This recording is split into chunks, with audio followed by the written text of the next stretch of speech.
இது கடந்த ஆண்டு செப்டம்பர் மாதம் அந்த பகுதியில் அரிட்டாப்பட்டி பகுதியில் டங்ஸ்டன் இருப்பை பற்றியும் அதை எடுப்பதற்கான முயற்சிகள் பற்றியும் தமிழக அரசுக்கு அவங்க கடிதம் எழுதியது, மத்திய அரசு எழுதியது நம்ம பத்திரிகைகளே பார்த்திருக்காங்க. அந்த நேரத்திலேயே இது தொல்பொருள் நினைவு சின்னங்கள்லாம் இருக்கு, சமண படுகைகள்லாம் இருக்கு, அங்க அடர்த்தியான மக்கள் வசிக்கிறாங்க, விவசாயம் பாதிக்கப்படும். இன்னும் சொல்ல போனா அது ஒரு பல்லுயிர் பாதுகாக்கப்பட்ட மண்டலமாக நாங்கள் அறிவிக்க போறோம், இல்லை அறிவிச்சிருக்கோம். அதனால தேவையில்லைன்னு சொல்லியிருந்தா தமிழக அரசு அந்த திட்டமே வந்திருக்காது என்பதுதான் உண்மை. இவர்கள் எந்த மறுப்பும் சொல்லாததுனால இன்னும் சொல்ல போனா அங்க எங்கெல்லாம் டங்ஸ்டன் அவைலபிலிட்டியை வேற இவங்க அவர்களுக்கு கொடுத்ததாகவும் தகவல்கள் இருக்கு. பிப்ரவரி மாதம் இந்த ஆண்டு 24 அந்த அறிவிப்பு வந்ததிலிருந்து நவம்பர் 7ஆம் தேதி டெண்டர் ஏலம் நடைபெற்று முடிகிற வரை, வெளியில செய்தி தெரிகிற வரை தமிழ்நாடு அரசு மௌனம் காத்துட்டு அங்க அரிட்டாப்பட்டி பகுதியில் அந்த மதுரை மேலூர் தொகுதியில் உள்ள மக்கள் எல்லாம் போராட ஆரம்பிச்சதுக்கு பிறகு இவர்கள் ஆளுகின்ற திமுக ஆட்சி எப்படியெல்லாம் பல்டி அடிச்சாங்கன்னு தெரியும். ஆனா இந்த போராட்டங்கள் அறிவித்த உடனேயே நான் நண்பர் அண்ணாமலை அவர்களிடம் நானும் அவரும் இதை பற்றி பேசினோம். அவரும் இந்த திட்டம் உறுதியாக நிறுத்தப்படுவதற்கு நான் அனைத்து முயற்சிகளும் செய்கிறேன் என்று அன்றைக்கே சொன்னார். இன்னும் பல பேருடன் அதை பற்றி பேசிய பொழுது உறுதியாக நிறுத்தப்படும் என்று சொன்னார்கள். அந்த பிராமிஸுக்கு அப்புறம் தான் நானே ஜனவரி 4 தான் அங்க போனேன். அது வரைக்கும் நான் போகல. அவங்க போராட்டம் ஆரம்பிச்சு போனப்ப எனக்கு நன்றாக தெரியும் அந்த திட்டம் நின்றுவிடும். இருந்தாலும் நான் என்ன சொன்னேன், உறுதியாக நின்றுவிடும். இருந்தாலும் ஏதோ ஒரு காரணத்துக்காக 1% அந்த திட்டம் தொடரும் என்ற ஒரு வாய்ப்பு இருக்கின்ற பொழுது நாங்கள் உங்களுடன் சேர்ந்து போராடி அதை நிறுத்துவோம். எங்களோடு தமிழ்நாடு பாரதிய ஜனதா கட்சியும் அதில் ஆதரவாக இருக்குன்னு அன்னைக்கே சொன்ன, நீங்க தொலைக்காட்சி பேட்டிகளை பார்த்தா தெரியும். இதற்கு இந்த திட்டம் நிறுத்தப்பட்டதற்கு முழு முயற்சி எடுத்தவர் தமிழ்நாடு பாரதிய ஜனதா கட்சியின் தலைவர் அன்பு நண்பர் அண்ணாமலை தான். அதுல எந்த மாற்றும் கிடையாது, மாற்று கருத்தும் கிடையாது. அவர் மதுரையில் உள்ள பேராசிரியர் ராம சீனிவாசன் அவர்கள் அவருக்கு உறுதுணையாக இருந்து செயல்பட்டார். மத்திய அரசாங்கம் இவர்களுடைய கோரிக்கையை ஏற்றுதான் அதை நடத்தியிருக்கிறார்கள். பிரதமர் மோடி அவர்களுக்கும் மாண்புமிகு மத்திய அமைச்சர் கிஷன் ரெட்டி அவர்களுக்கும் இந்த நேரத்தில் நான் நன்றியை சொல்லிக் கொள்கின்றேன்.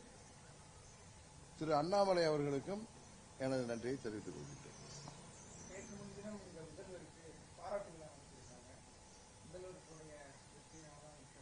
அது திமுக அவர்கள் அங்க பொதுவாக அந்த விவசாயிகள் சங்கங்கள் எல்லா தலைவர்களிடம் கோரிக்கை வைத்தார்கள், எல்லோரிடம் கோரிக்கை வைத்தார்கள், எல்லோரையும் சந்திக்க செல்வதாக சொன்னாங்க. மேலூர் பகுதியில் எனக்கு நிறைய தொடர்பு இருக்கிறதுனால அவங்க என்ன இன்றைக்கு பார்த்து சென்றிருக்காங்க.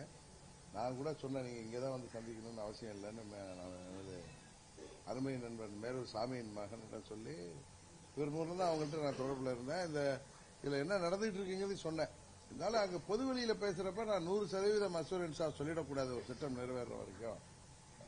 அதை திரு அண்ணாமலை சொன்னாதான் நல்லா இருக்கணும். அவர்கிட்ட ரிக்வஸ்ட் வச்சேன், நீங்க அங்க போயிட்டு வாங்க. அவரும் அங்க போயிட்டு வந்தார். போயிட்டு டெல்லிக்கு போயிட்டு அதை உண்மையை சொல்ல போனா மாண்புமிகு கிஷன் ரெட்டி அவர்கள் 17-18 இங்க வர்றதா இருந்தப்ப திரு அண்ணாமலை அவர்கள் ஆசையன் சாமிகிட்டே பேசி தொடர்ந்து பேசுவார். அன்றைக்கு விவசாய சங்கங்கள் நிர்வாகிகளை அழைச்சிட்டு வந்து சந்திக்கலாம், அதை தொடர்ந்து அந்த திட்டம் நிறுத்துவதற்கான அறிவிப்பு வரும்னு சொன்னார். ஆனா அவர் இங்க வர முடியல. அந்த நாள்ல இவங்க அங்க போய் பார்த்தாங்க. அங்க மீட்டிங் முடிஞ்ச உடனே என்னிடம் தான் சொன்னார். ஏன்னா நான் அதில் அவரிடம் தொடர்ந்து சம்பந்தமாக முயற்சி எடுத்த காரணத்தினால எனக்கு சொன்னார். மற்றபடி இதுக்கு முழு காரணம் திரு அண்ணாமலை அவர்களின் முயற்சி, மத்திய அரசாங்கம், மாண்புமிகு பிரைம் மினிஸ்டர் மோடி அவர்கள், திரு கிஷன் ரெட்டி அவர்களுக்கு தான், மாண்புமிகு கிஷன் ரெட்டி அவர்களுக்கு நாம் நன்றி சொல்லுவோம். இதுல போய் அங்க யாரு இதுல தந்த வளத்துல தலையை வச்சுட்டு படுத்துட்டு போராட்டம் பண்ற மாதிரியும் அண்ணா வனவாசத்துல கண்ணதாசன் எழுதியிருப்பாரு. அதான் நீங்க இப்ப கேட்டப்ப நான் வருது. கண்ணதாசன் போய் அண்ணா நாங்களும் தானே இந்த மாநாடு ஏதோ மாநாட்டில் வந்து எல்லா வேலையும் சொன்னா நீங்க திரு கருணாநிதி அவர்களுக்கு கொண்டு மோதிரம் கனையாளி அணிவிச்சிருக்கீங்களா, நீனும் ஒண்ணு கொண்டாந்து வாங்கி கொடுத்திருந்தா உனக்கு போட்டு விட்டுருப்பான்னு அண்ணா சொன்னதா வனவாசத்தை சொல்வார். அது மாதிரி திமுக இன்றைக்கும் ஆட்சி அதிகாரத்துக்காக எதையும் செய்வார்கள், எந்த அரசியலும் செய்வார்கள். அதற்காக அவர்கள் தந்தை பெரியாரையும் பேரறிஞர் அண்ணாவையும் அவர்கள் பயன்படுத்துவது வழக்கம். இது வந்து வனவாசத்தில் மறைந்த கண்ணதாசன் அவர்கள் எழுதியது போல அண்ணா அவர்களிடம் சொல்லப்ப நீனும் ஒரு கடையாளி வாங்கிட்டு வந்தா உனக்கு போட்டு விட்டுருப்பாப்பான்னு சொன்ன மாதிரி அங்க முந்திக்கிட்டு அண்ணாமலை போயிருக்க முடியும். உண்மையா போனா அண்ணாமலை தான் அங்க முதல்ல போய் அவர்களோட கொண்டாடி இருக்கணும். அத என்டிஏ கூட்டணியை சேர்ந்த கட்சிகள் போயிருக்கணும். மற்ற கட்சிகள் எல்லாம் ஆதரவா இருந்த அனைத்து கட்சியும் போயிருக்கலாம். முதல்வர் முந்தி கொண்டு சென்றது ஒரு முதலமைச்சரின் நடவடிக்கை. இதுதான் திராவிட மாடலா, இதுதான் ஒரு முதலமைச்சர் நடவடிக்கையா என்கிறது உண்மையிலேயே எனக்கு சிரிப்பு தான் வந்துச்சு. வேற ஒண்ணு தெரியல. அவரு வந்து இதெல்லாம் நடந்துட்டு இருக்குன்னு தெரியும்ல, அவரு இதெல்லாம் நடந்துட்டு இருக்குன்னு தெரிஞ்சதுனால நான் பதவியில் இருக்க மாட்டேன்னு சொன்னாரு. ஏன் நீட் கொண்டு வரலன்னா நான் பதவியில் இருக்க மாட்டேன்னு ஏன் பேசல? நீட்டுக்கு திருமணம் தானே நிறைவேற்றினாங்க சட்டமன்றத்தில். இது அவர்கள் அடைக்கிற அரசியல் ஸ்டண்ட், அது பொலிட்டிக்கல் ஸ்டண்ட். அவங்க இதற்காக யாரையும் பயன்படுத்துவார்கள். அவர்கள் வந்து தந்தை பெரியார, பேரறிஞர் அண்ணாவை எல்லாம் பயன்படுத்தி தமிழை எல்லாம், நமது தாய்மொழி தமிழை எல்லாம் அவர்கள் தங்களுக்கு சாதகமாக இன்றைக்கு அரசியல் களத்திலே பயன்படுத்தி வருகிறார்கள். திராவிட மாடல், திராவிடர் மாடல் சொல்லிட்டு இப்படிதான் யாரோ அதை தடுத்து நிறுத்தியதற்கு 23 செப்டம்பர்லயே அது ஒரு கடிதம் மூலமே தடுத்து நிறுத்தக்கூடிய இடத்தில் இருந்தவர்கள் இன்னைக்கு போய் மாலைகளை வாங்கிக்கிறார். அதெல்லாம் திரு அண்ணாமலை கழுத்தில் விட வேண்டிய மாலையும் அங்க நடக்க வேண்டிய அதுக்கு அவர் முந்தி சென்றிருக்க வேண்டும். அவருக்கு தான் முந்தி சென்றிருக்கணும். அவர் அது மாதிரி அரசியல் செய்யல. அதான் உண்மை.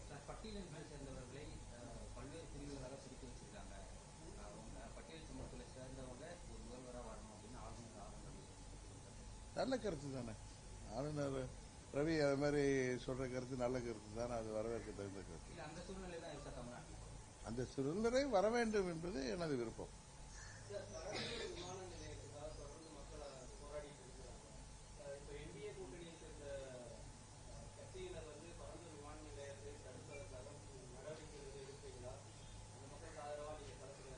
இல்ல அதுல என்டிஏ கூட்டணியில இருந்தாலும் அதுல பாரதிய ஜனதா கட்சி நிலைப்பாடு வேற, எங்களுடைய நிலைப்பாடு வேற. அங்க வந்து அங்க மக்கள் விரும்பாத பட்சத்தில் மக்கள் ஏற்றுக்கொள்ளக்கூடிய ஒரு இடத்துல அந்த விமான நிலையம் வர வேண்டும் என்பதுதான் எங்களுடைய கருத்து. அதை நாங்கள் தொடர்ந்து வலியுறுத்திட்டு வர்றோம். சர்வதேச விமான நிலையம் வர வேண்டும் என்பதில் எந்த மாற்று கருத்தும் இல்லை. அது எங்க வரணுங்கிறத அரசாங்கம், மத்திய மாநில அரசாங்கங்கள் சரியாக செய்ய வேண்டும். இன்னொன்று பரந்தூர்ல தான் அதுக்கு எல்லாம் வந்து 10 ஆண்டுகளாக நாங்கள் சர்வே செய்ததுன்னு முதலமைச்சர் சொல்றது பார்த்தா சரியா தான். அந்த மக்களை முதலமைச்சரே போய் அவங்கள கன்வின்ஸ் பண்ணணும். அதை விட்டு அவர்கள் அங்கே அடக்குமுறையை கையாள்வதோ அங்க போறவங்களெல்லாம் தடுத்து நிறுத்துவதோ கேலிக்கூத்தாக இருக்கிறது. உறுதியாக இந்த மக்கள் விரோத திராவிட மாடல் மக்களை ஏமாற்றுகின்ற திமுக ஆட்சி வீழ்த்தப்படும். தேசிய ஜனநாயக கூட்டணி உறுதியாக தமிழ்நாட்டில் மக்கள் ஆதரவோடு ஆட்சி அமைக்கும்.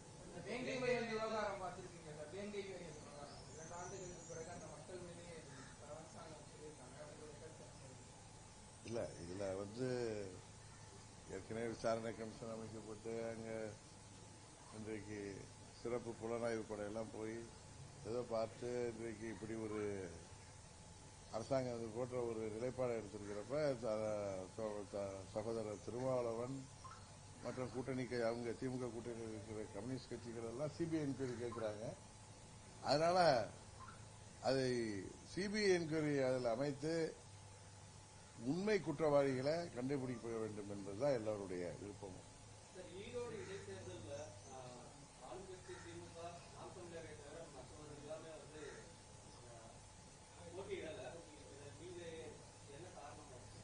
எல்லா போட்டியிடாத கட்சிகள் எல்லாம் சொன்ன காரணங்கள் உங்களுக்கு தெரியும்.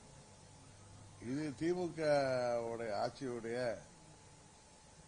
கடைசி தேர்தலாக இருக்கும். இந்த தேர்தலில் அவர்கள் வந்து அவங்க ஆட்சி அதிகாரம், பணபலத்தை பயன்படுத்தி அங்கு ஒரு புதிய முறையை கையாண்டார்களே, பட்டியல மக்களை அடிக்கிற மாதிரி ஏழை எளிய மக்களுக்கு தினமும் வேலைக்கு போவோம்னா இங்க வந்து உட்காருங்க 3 வேளை சாப்பாடு அப்படிலாம் கொடுத்து ஏழை எளிய மக்களை ஏமாற்றி, இன்னும் சொல்ல போனா அவர்களெல்லாம் ஆட்சி அதிகாரம் இருக்கிறதுனால மிரட்டி அங்க உட்கார வச்சு ஒரு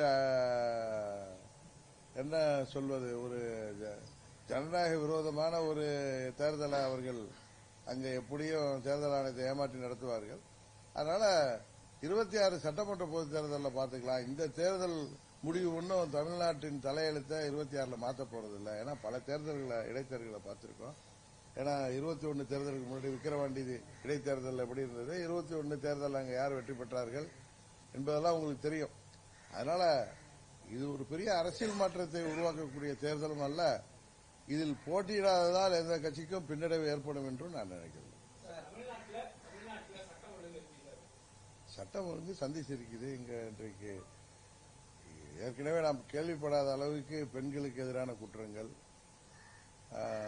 இந்த போதை மருந்து கலாச்சாரம், முதலமைச்சர் குடும்பத்தை தவிர யாருக்கும் பாதுகாப்பு இல்லாத ஒரு சூழ்நிலை, கூலிப்படைகளால் அரசு அதிகாரிகளாக இருக்கட்டும், அரசியலில் உள்ளவங்களாக இருக்கட்டும், பொதுமக்களாக இருக்கட்டும், பெரிய பணக்காரர்களிருந்து ஏழை வரை இன்றைக்கு 5000த்திற்கும் 10,000த்திற்கும் கொலை செய்கிற கூலிப்படைகள் பெருகி வருகிறது. இதுதான் இந்த ஆட்சியில இளைஞர்களுக்கு வேலைவாய்ப்பை பெருக்கி தருவோம்னு சொன்னதுக்கான மறைமுக உதாரணமானு தெரியல. காரணம், போதைப் பொருள் கலாச்சாரத்தால படித்து வேலை இல்லாத இளைஞர்கள்லாம் போதை மருந்து பழக்கத்துக்கு அடிமையாகி 5000த்திற்கும் 10,000த்திற்கும் கூலிப்படைகளாக மாறுகின்ற அளவிற்கு வெறும் மோசமாக இந்த நிலைமை போய்க் கொண்டிருக்கிறது.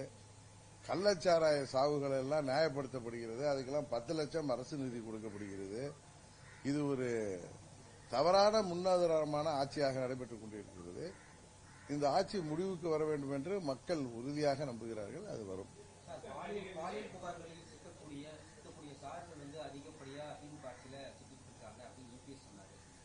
அமைச்சர் சிவசங்கர் என்ன சொல்றாருன்னா, இது மாதிரியான சார்களை காப்பாற்றுவதில் கைதேர்ந்தவர் எடப்பாடி பழனிசாமி அப்படின்னு அவர் சொல்லி இந்த மோதல் எடுத்தாங்க. அது பொள்ளாச்சி விவகாரத்தை மென்ஷன் பண்ணி சொல்லியிருக்கலாம். இதுல சட்டமதை கடமையை செய்கிற பட்சத்தில் எல்லா சார்களுக்குமே உரிய தண்டனை கிடைக்க வேண்டும் என்பதில் என்னன்னா, பொதுவா பெண்களுக்கு எதிரான குற்றங்களை நம்ம அரசியலாக்குவதை விட அது 100% நடக்காமல் தடுப்பது தான்.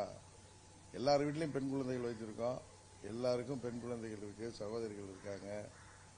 இப்ப வாக்கிங் போறதுக்கு கூட தனியா சாலைகள்ல போவதற்கு பெண்கள் அஞ்சுகின்ற அளவிற்கு செயின் பறிப்பு, செல்போன் திருட்டுங்கிற அளவுக்குலாம் நாட்டு நடப்பு இருக்கு. இப்ப எங்க வீட்டுல ஒய்ஃபு தேசபையில் சொசைட்டில வாக்கிங் போகாம சில நாள் லேட் ஆயிட்டு நீங்க போனாங்கன்னா கூடவே நமது வீட்டில் உள்ள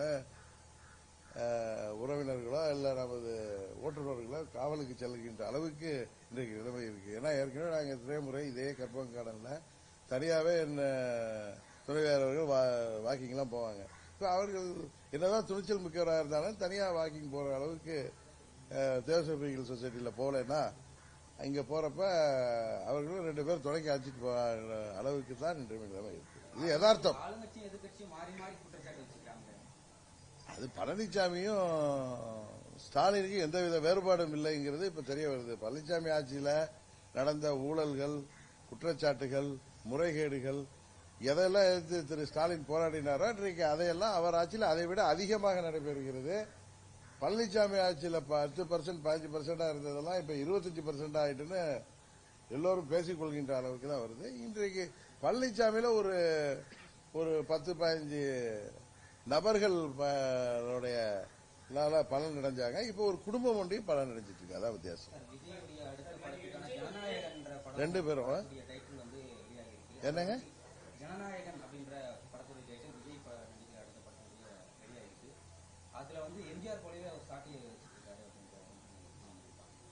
அதாவது தமிழ்நாடு அரசியல்ல புரட்சித் தலைவர் எம்ஜிஆர், பேரறிஞர் அண்ணா, தந்தை பெரியார் இவர்களை தவிர்த்துவிட்டு இன்னும் 100 ஆண்டுகள் ஆனாலும் யாரும் ஒரு அரசியல் செய்துவிட முடியாது என்பதுதான் அதுல தெரியுது.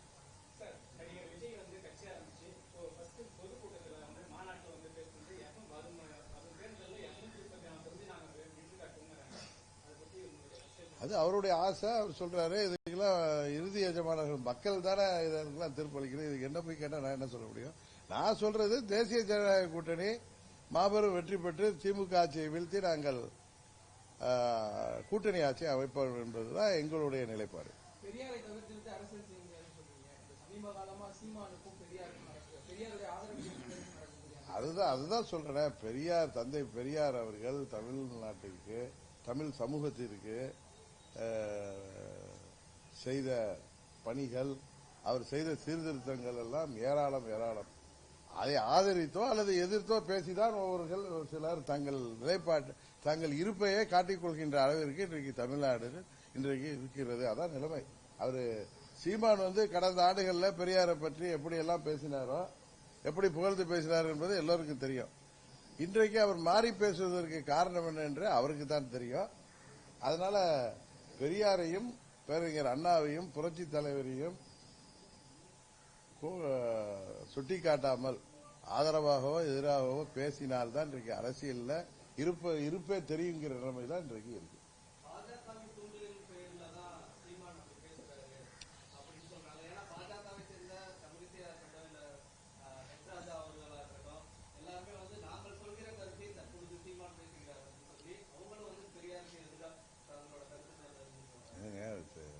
பாஜகங்கிற கட்சி தந்தை பெரியாருக்கு எதிரான கொள்கைகள் உள்ள கட்சி. இப்ப தந்தை பெரியாருடைய எல்லா கொள்கைகளையும் நாம் ஏற்றுக்கொண்டாலும் அவருடைய கடவுள் மறுப்பையோ பிராமண எதிர்ப்பையோ நாம் எல்லாம் ஏற்றுக்கொள்வதில்லை. அதுபோல பெரியாருக்கு பொதுவாக அவர்கள் பாஜக கடவுள் பற்று உள்ள இயக்கம். அதனால அவங்க எதிர்க்கிறது இயற்கை. இன்றைக்கு சீமான் அவர்கள் தூண்டிதான் இவர் பேசுறாருன்னு சொன்னா, சீமான் அவர்கள் என்ன எடுப்பார் கைப்பில்லையா? அவர்களுக்கு சுய புத்தி இல்லையா? கடந்த ஆண்டுகள் அவர் பேசியதெல்லாம் பெரியாரை பற்றி எப்படி புகழ்ந்து பேசியிருக்கிறார். இன்றைக்கு இப்படி மாறி பேசுவது அவர்கிட்ட என்ன மாற்றங்கிறதா நீங்க பார்க்கணுமே தவிர, தொடர்ந்து பெரியாருக்கு எதிராக, திகாவுக்கு எதிராக பேசக்கூடிய இயக்கம் பாஜக. அதையும் இதையும் நீங்க முடிச்சு போடுவது எனக்கு அதுல பிஜேபி பின்னணியில இருக்குங்கிறது நான் நம்பல. ஆனா அவங்களுக்கு ஆதரவான கருத்தை ஒருத்தர் சொல்றப்ப அவங்க அதுக்கு அதை ஆதரிக்கிறாங்க.